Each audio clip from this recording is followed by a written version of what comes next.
All right. What's up, everybody? It says I'm live, so I'm going to assume that I'm live. It is Thursday, May 30th, 2024. I got the questions. I got a good attitude. I got a cup of black coffee. And so I think we're ready to rock here. And you know, the part of any Lynchpin conversation is the annoying sips of coffee. So we got some really good questions today, and there's some shout outs I want to give, but they're kind of tied into the answers of some of the questions. So I think I'll just kick it off and then I'll get to the stuff when I get to the stuff with regards to the shout outs. So here we go. First one from Corey C. I believe it was last year that somebody asked your thoughts on the CrossFit Games, and you replied that you hadn't even watched them or kept up with them. Being someone that used to be super involved with the event, why do you no longer care for the games or keep up with it? Great question. So, and relatively accurate. You know, even when caring tremendously about the games was my full-time job, um, I did it. You know, I cared about it and did my best, and I 100% appreciate the effort, the discipline, the dedication, the sacrifice, the sweat, like all of that that goes into top tier performance at any athletic endeavor. I respect that process unquestionably, whether it's the CrossFit Games, being in the NBA, being a football player, soccer, whatever it happens to be. Got it. But for whatever odd reason, I'm just not a big sports guy. I know that's super strange for a male in the United States of America, probably around the world. I'm just not a big sports guy. It kind of never was. I don't know why, it just never took. If I woke up tomorrow and somebody informed me that the CrossFit Games no longer existed, the NBA no longer existed, the NFL no longer existed, Major League Baseball, hockey, it just was going to cease to exist, I go, okay. It's just, I don't know. It is what it is. I appreciate all the effort and those athletes do. And I'll sit down and, watch an NBA game with the family, but that's about it. But with regards to why I don't really keep up with it that much anymore, I mean, if I'm on Instagram and I happen to see what the leaderboard is because somebody posted, I'll see what the leaderboard is. But life's also just different these days with regards to free time. Free time is a very, very precious commodity at this phase in my life with running Lynchpin and 3 kids and other goals that I have. And to sit around for hours and watch people do CrossFit, um, that's just not a very good use of my time. And not to be, I don't know what the right word would be, but most of the time, if you tell me what the event is, um, I got a good idea of how it's going to look. And then when I see it, I'm like, yep, that's kind of how I thought that would look.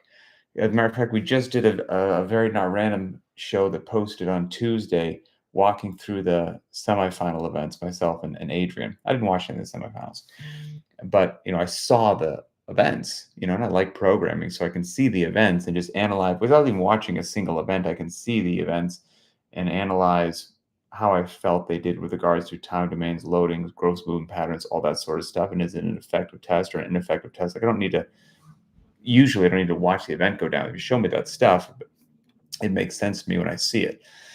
And I had a blast walking through them with Adrian because I'm a programming nerd.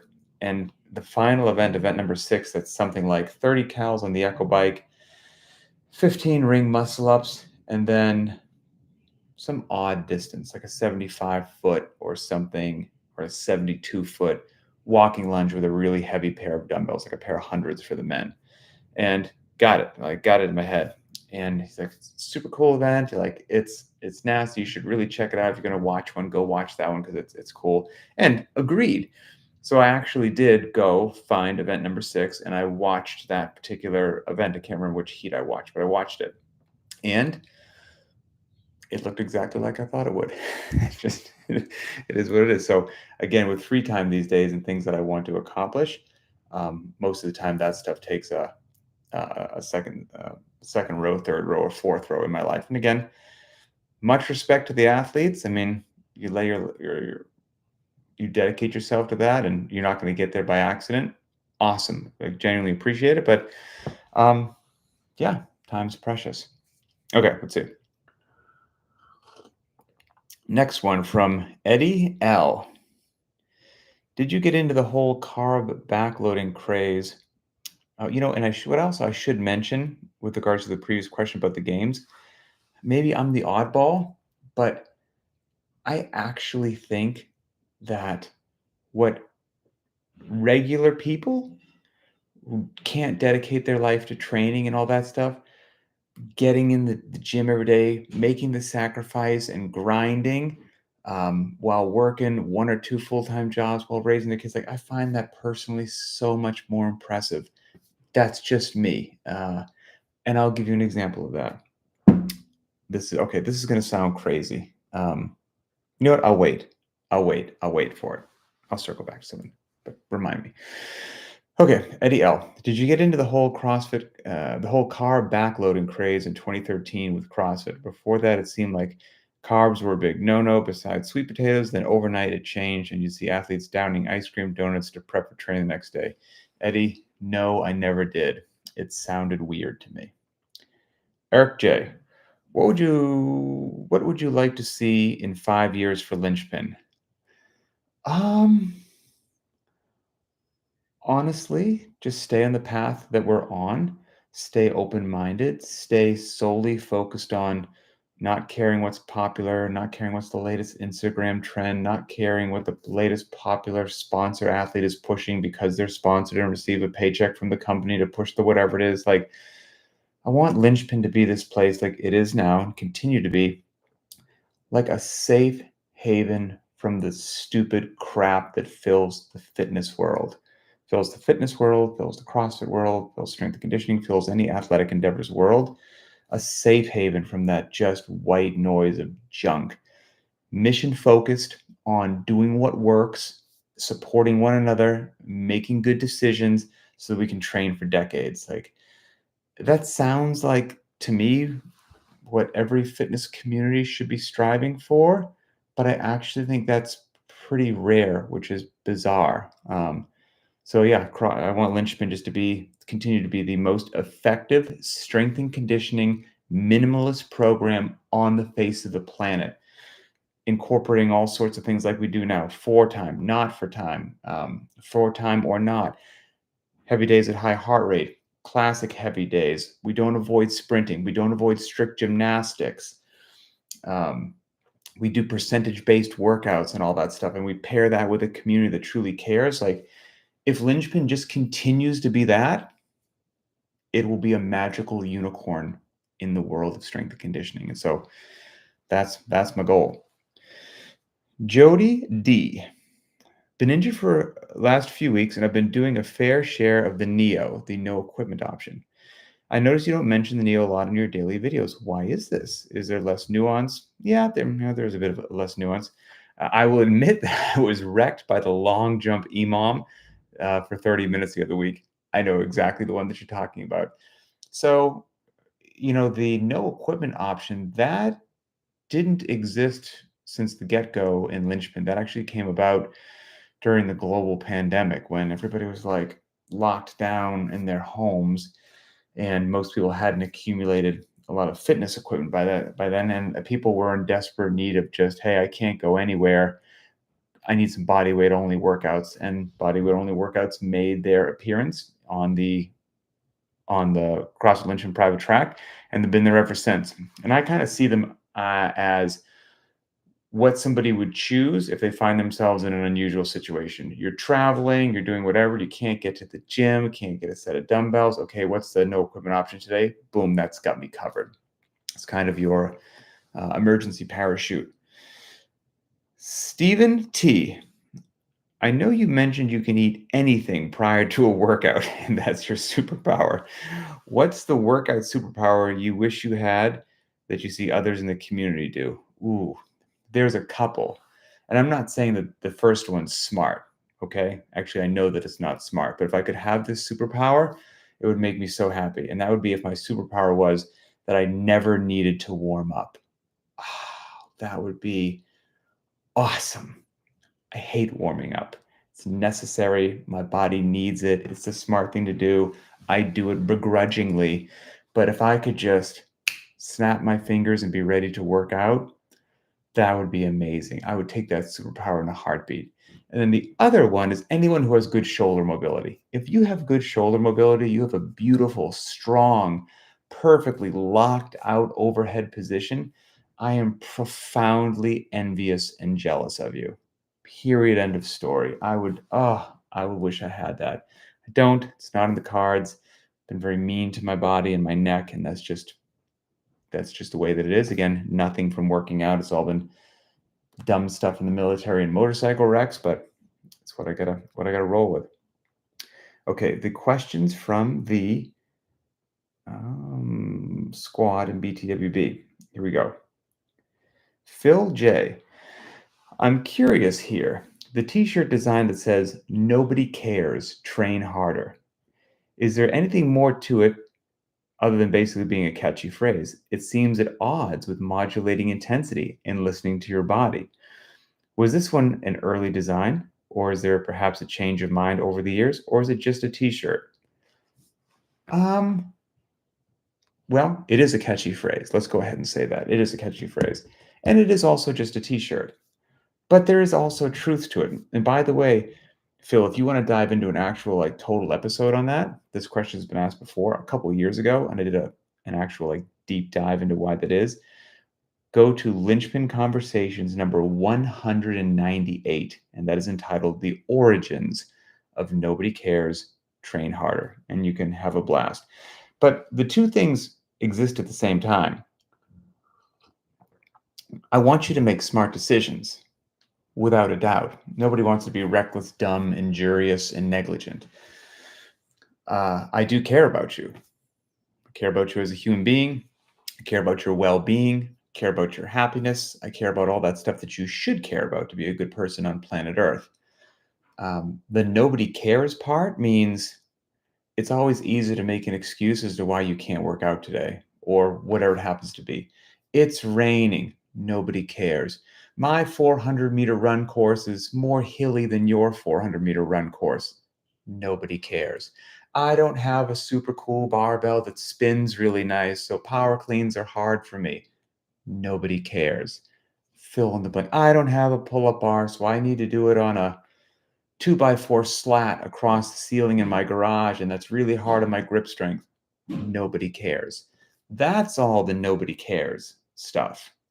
If you think that the world is just going to bend over backwards and present the beautiful training scenario for you every day, and you feel rested and you got plenty of time and it's easy to walk into the gym, like, it's not going to be that way. So to some degree, that just harsh, no, and not sugarcoating it, discipline, like nobody cares. Everybody's got some sort of a monkey wrench that gets thrown into their life.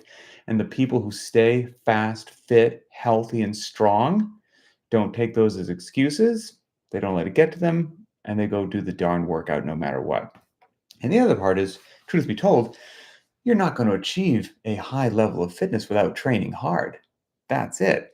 And there's a lot of the population, I can only speak for America, that thinks they're going to walk into some sort of a gym, casually move their body while they watch TV, barely get their heart rate up, and then they're going to wonder why they're not getting fitter. It doesn't work that way. Low effort every day gives low results. You've got to put in the work. You've got to train hard. And that's actually why we do low intensity days and moderate intensity days, so you can truly have high intensity training efforts, because you do have to train hard to move the needle forward. Now, if you do that every day, you will plateau, you will burn out, you will run into a brick wall. It will not go well. But if you think you're going to get profoundly fit without training hard, I think you're lying to yourself.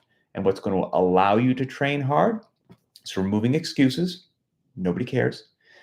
Training smart, understanding modulating intensity, allowing yourself the low and moderate days so that you can truly bring the heat on some high intensity training sessions. And so those two things absolutely coexist. I mean, yesterday, even like those dead stop deadlifts. Holy cow. that was a hard training session, period, end of story. And if you think you're just going to just casually lift some weights and watch your squat and deadlift go up, I don't think that's how it's going to happen. You're going to have to train hard. And again, you do that every day, you run into a wall. So the two coexist. The yin and the yang, whatever it happens to be.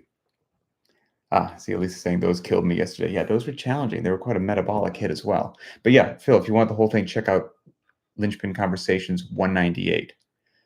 Okay. Okay, John W. Would you still program Murph if it wasn't part of a CrossFit tradition to do so? My question is not intended to take anything away from the symbolism and meaning behind the workout. Don't worry, I fully get that. Hey, everyone's allowed to just ask a question. It's a great question. I'm just curious from a purely programming perspective, as it feels like the volume, it's a high volume workout. Needless to say, I know we're always authorized to scale.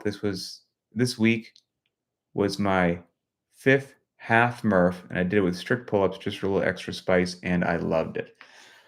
So I guess the short answer to your question is, would I program Murph if there wasn't some societal pressure in the CrossFit community to do so? Probably. Yeah. Yeah. I actually, maybe I'm in the minority on this one. If you push really hard on a workout, if you did like, hey, today's the day, I'm going to bring the heat. I am going to make this a darn near emergency room level experience. Dancing with the devil, I'm laying it out. If you apply that level of intensity to any workout, you can reflect on it as one of the hardest workouts you've ever done, whether it's just a 400-meter run, whether it's Murph, whether it's Fran, whether it's DT, whether it's whatever you want, when you're just riding that line. And a lot of people do that on Murph, which is why it sticks in their head as like such a hard, tough workout. That being said, with regards to the volume, I actually politely disagree. I think if the training program that you're following, now I know, hey, if you're a newer athlete, you're still building up your strength and conditioning, like I get that. But if we're talking somebody who's been working out for 3 to 5 years following something, okay, and they got their diet in check, they're doing the right things. If you don't have like, bad knee, like all whatever the caveats are that I should say, all those caveats, please apply them. But in my personal opinion, if your strength and conditioning program doesn't have you prepared to run 2 miles and do 20 rounds of Cindy, something is catastrophically wrong. Catastrophically wrong. Like, what is happening? I don't think that, Murph takes a while to do, but I don't think it's like a crazy ask if you've been doing this stuff for multiple years and you're making good choices and whatnot. Don't get me wrong, you drop the hammer, it's still hard. Now, yep, you throw in a 20-pound vest, which is unique to Murph, and that definitely spices up without question. But to get back to your original thing, like, yeah, I would still program Murph because I think it is a beautifully laid out, longer time domain, tons of stamina required. The vest is a beautiful component for some variance as well. I'm a huge fan of Cindy. I'm a huge fan of running. So, I think people shouldn't be scared to go long. So, yeah, I've got no drama with Murph in any way, shape, or form. And I also, you can chop it up. We do half Murph probably at least once a year. And, Murph's a great workout with or without the vest as well. Like you can get plenty of fitness in just doing Murph without the vest. So I'd probably totally feel free to program Murph and let people know, like, hey, the vest is optional. If you want to wear the vest, go ahead and have at it. If not, do without the vest. And it's just a great long grinder. So I think it's good. Oh, thank you, John. That question reminds me of what I wanted to chat earlier with the question that was about why I'm not as much of a games fanatic as some other people, and why, like I said, I just find regular people doing fitness that have all the reasons you could say not to, or obstacles in their way, not sponsored athletes, just regular people, that fires me up more. This is when I have to share something. Okay, I'm going to say something, and I hope it's not offensive, but everything's offensive these days, so it probably will be. Here's what it is. Luckily, the only person that might find it offensive is Dan Bailey. But he's a friend, so hopefully he takes it in stride. So Dan Bailey just did Murph and posted a video. If you haven't seen it, you should. It's incredible. He did Murph carrying 100 pounds. I think he had on a 20-pound vest and then 80 pounds in a rucksack. He had 100 pounds on his body, and he did the complete Murph. And I believe he did it unpartitioned. So he did a mile run or shuffle, whatever you want to call it, 100 pull-ups, 200 push-ups, 300 squats, and then another just 1 mile death march is what it looked like. It took him, I want to say something like 2 hours and 15 minutes. It looked like a brutal slog. And it's an amazing, like, that's like talking about like games, what fires me up, like that I find interesting and fascinating just because it's always amazing to see what the human machine can do. And to see somebody do that, you're like, wow, that's pretty impressive. I think it took him like 2 hours and 15 minutes. So I want you to think about how impressive of an achievement that is. And I agree with you that it's that impressive. Now, with that being said, please allow me to read this screenshot that I took from the private Facebook group for Lynchpin from Brian M. And there's a key detail I'm going to leave out to the end.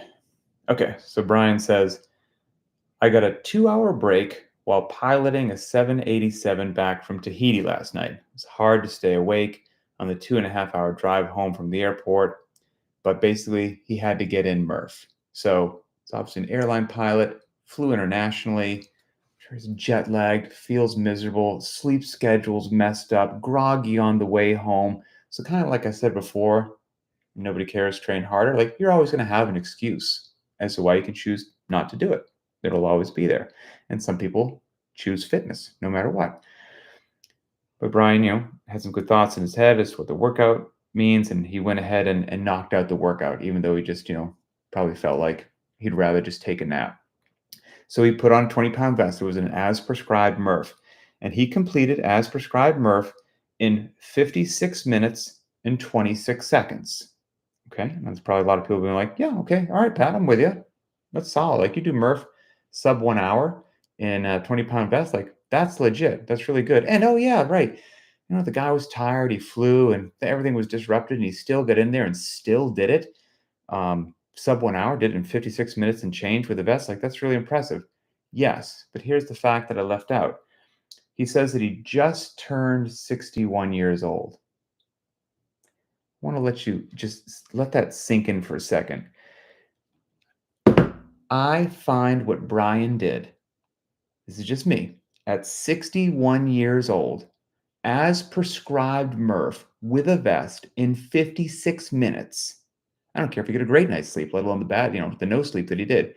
I find that more impressive than what Dan Bailey did. That's the hill I'm willing to die on. That's how my brain works. That's how my heart works. Hook me up to a polygraph. That is the God's honest truth. And so that's the stuff that fires me up. That's the stuff that has my undivided attention.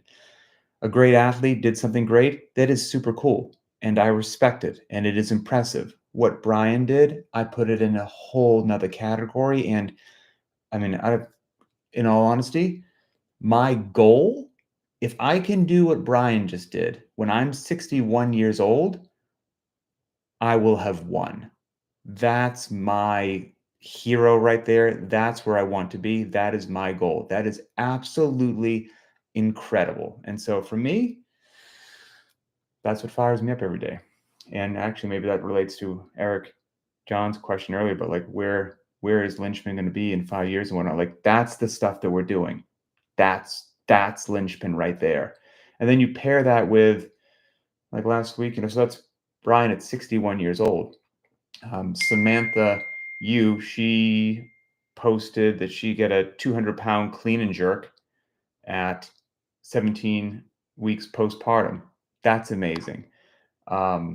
You've got people doing the dead stop deadlifts yesterday, 4 sets of 8 dead stop deadlifts, north of 400 pounds, right? With no strength bias in our program. Like, that's Lynchpin. All of those things that I just said, all happening from one workout of the day, like, that's where Lynchpin is, and that's where it needs to continue to be. And we need to keep making the community awesome. So yeah, Brian, you are that's one of the most impressive things I've seen in a while. Okay. So let's see. Dawn S.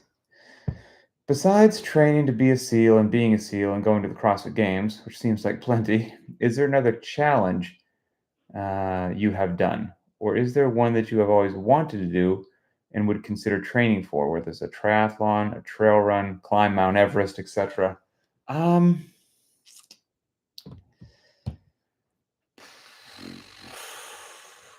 I don't know off the top of my head. Oh, well, I do know something that I would really love to do for a physical challenge. I don't know when life would allow me to do it. And my wife certainly would not want to do it with me. But it's basically, what's the name of it? Hiking the Pacific Crest Trail, which is like the entire west coast of the United States. That would take months, I think, which probably is unlikely for me to do with, 3 kids and whatnot. But that, I think I would sleep terribly every single solitary night for months because I'm a finicky sleeper. But I think the views and the peace and the serenity would be absolutely unbelievable. So that I think would be really cool to do. I also wouldn't mind doing a high rocks race, quite frankly. That's in there as well. All right, final one from Claudette. Let's see. Just had confirmation I've got tennis elbow in my right arm. I had tennis elbow years ago. And the only thing that helped it was just not using that arm for, I think, what seemed like months. It took so long to go away. Tennis elbow is so annoying. I've got the medication. I need to rest it for 2 weeks. If I'm feeling better, then I can gradually introduce work through testing over the following 6 weeks. Oh, cool. That's good. I know you've been asked about training single arm before, and I'm fine with that. However, in reality, can you illustrate what that looks like? Maybe using Friday's limited equipment for the dumbbell overhead lunge option. Okay, what would that be like? Gotcha. Okay. So if you haven't already, and it sounds like you probably have, but make sure, Claudia, that you watch or listen to Very Not Random. What episode is it? Very Not Random episode 5, and that's entitled Working Out with an Injury, and that's great. So the workout for Friday is Nancy, and then if you're doing the limited equipment option, it's got running, and then it has single arm overhead walking lunges. And the way that that's performed is with 2 dumbbells. You hold one dumbbell in the front rack position, and one dumbbell's locked out overhead. You lunge 5 meters like that. You switch arm positions, and you lunge another 5 meters. And so, how I would do that is depending upon if your tennis elbow is so nasty that you can't. I don't know if you can hold the dumbbell in the front rack position in your tennis elbow arm and then lock the other one out overhead.